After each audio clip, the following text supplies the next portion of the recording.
What are different ways to organize society's scarce resources? That's what we're going to look at in today's lecture.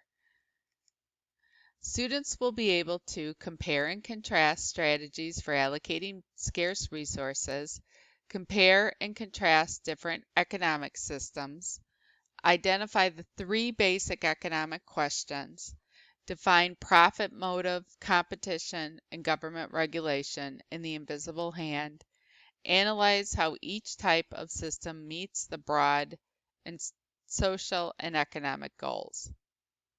Every society must answer three questions. What goods and services should be produced? How should these goods and services be produced? Who consumes these goods and services? And the way these questions are answered determines the economic system. An economic system is the method used by a society to produce and distribute goods and services. The four different types of economic systems that we're going to discuss are the traditional economy, the command or centrally planned economy, the free market economy, and the mixed economy. A command economy.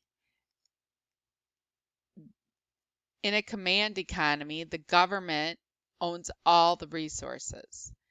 The government answers the three economic questions. So examples with countries with this type of economy would be Cuba, North Korea, the former Soviet Union, and China. Why do centrally planned economies face problems of poor quality of their goods, shortages, and unhappy citizens? It's because there is little incentive to work harder, and central planners have a hard time predicting preferences. What is good about communism and what's bad? The good, there's low unemployment, there's great job security, there's less income inequality, and there's, quote, free health care. The bad, there's no incentive to work harder, there's no incentive to innovate or come up with good ideas, there's no competition, which keeps the quality of goods poor. Leaders are corrupt, and there's few individual freedoms. A free market system, or capitalism, is characterized by little government involvement in the economy, a laissez-faire. Individuals own resources and answer the three economic questions. The opportunity to make a profit gives people an incentive to produce quality items efficiently. A wide variety of goods available to consumers, and competition and self-interest work together to regulate the economy, to keep prices down and quality up. An example of a free market, of how a free market regulates itself. If consumers want smartphones and only one company is making them, other businesses have the incentive to start making smartphones to earn a profit. This leads to more competition, which means lower prices, better quality, and product variety. We produce the goods and services that society wants because resources follow profits. The end result? Most efficient production of the goods that consumers want, produced at the lowest prices and the highest quality. Example of why communism failed. If consumers want smartphones and only one company is making them, other businesses cannot start making computers. There's no competition, which means higher prices, lower quality, and less product variety.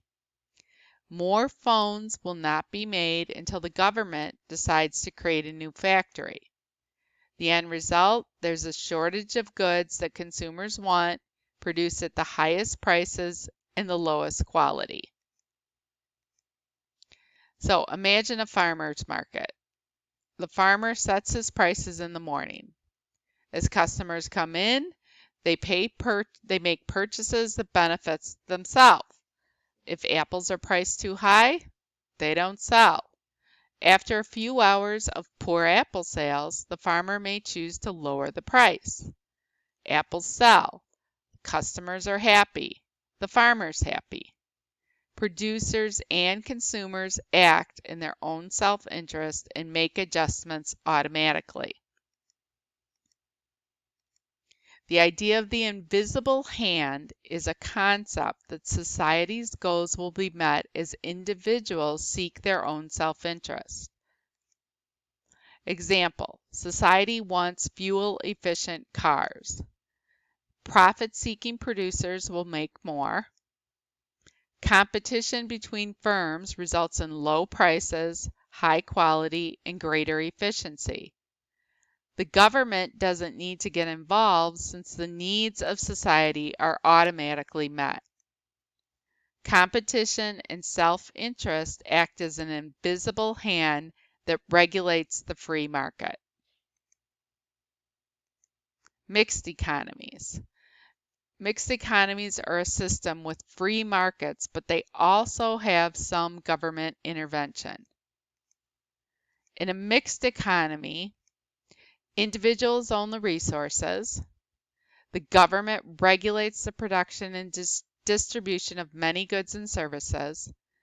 Individuals and the government answer the three economic questions. Mixed economies utilize the advantages of free markets, innovation and efficiency, and the advantages of government involvement, public goods and services. And almost all countries, including the U.S., have a mixed economy. Look at this slide. Look at the difference between North Korea and South Korea at night. North Korea's GDP is 13 billion, while South Korea's GDP is 1.6 trillion. So think about that. Does that make sense to you? Here's an economic continuum. So there's different countries on this illustration, and you can see where the U.S. is relative to a country that would be considered more of a pure command economy, all the way over here to a country that would be a pure market economy.